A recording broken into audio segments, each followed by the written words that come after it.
Hey guys, welcome to the 78th C programming tutorial, and in this tutorial we're going to be looking at storing a function as a variable.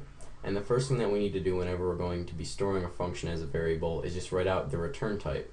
So we're just going to write out int right here. And then the next thing that we need to do is in parentheses just put an asterisk and then the name of your variable. So I'm just going to call my function variable sum function. And then following this, outside of the parentheses, you're going to want to create another set of parentheses. And inside of here is where you're just going to want to list out the functions. So we're going to say that our function variable needs to have two parameters, both of them being ints. So we're just going to say int, comma, int. And you don't give them names. So you don't say like int a or int some number or something like that. You just leave it as int, comma, and then your next parameter type.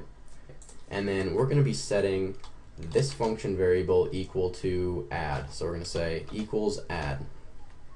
So now if we wanted to call the add function right here, we could go ahead and either call add directly like that, or we could call some function like this since we set some function equal to add.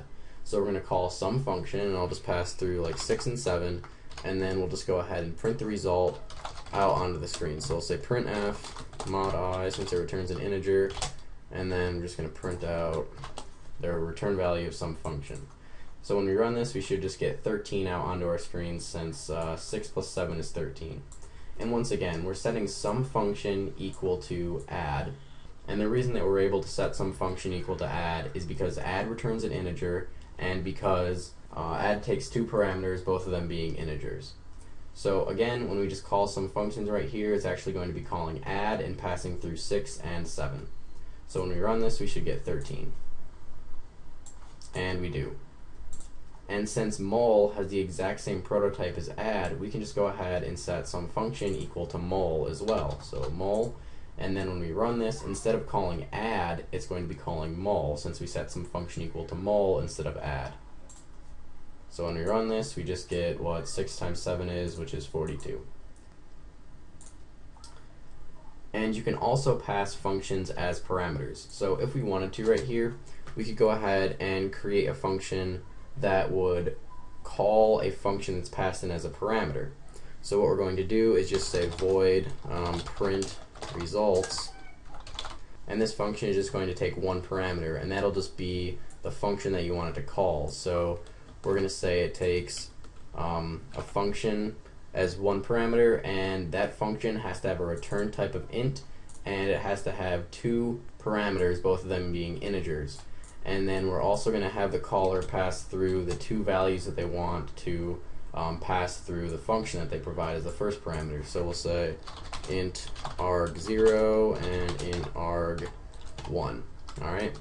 And all this function is going to do is just simply print out onto the screen the return value of the function that is passed in as the first parameter, having these two parameters passed into that function. So we're going to say printf, and then we'll just say the return value of the function is, and then just mod I since it returns an integer. And then we're just going to go ahead and call some function, so the function that they passed in as the first parameter.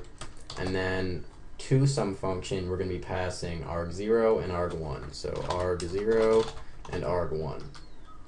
So now in our main function right here, we're just going to go ahead and call the print results function.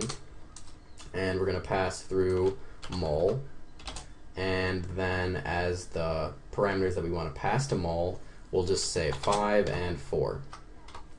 So basically what's going to happen when we call print results is it's going to set this function called sum function equal to mul. It's going to set arg0 equal to 5 and arg1 equal to 4. So inside of this printf right here, when we call some function, it's actually going to be calling mul since we passed through mul as the first parameter, and it's going to be passing 5 and 4 through to mul. So out onto our screen we should get 20 since 5 times 4 is obviously 20. And we do. And if we wanted to, we could go ahead and pass through add here instead. So we could say add, and then when we run this, we'll just get 9 out onto our screen since instead of it calling mul right here, it'll call add since we passed through add as the first parameter. So we run this, and we get 9. Alright, so that's pretty much it for this tutorial, so see you guys.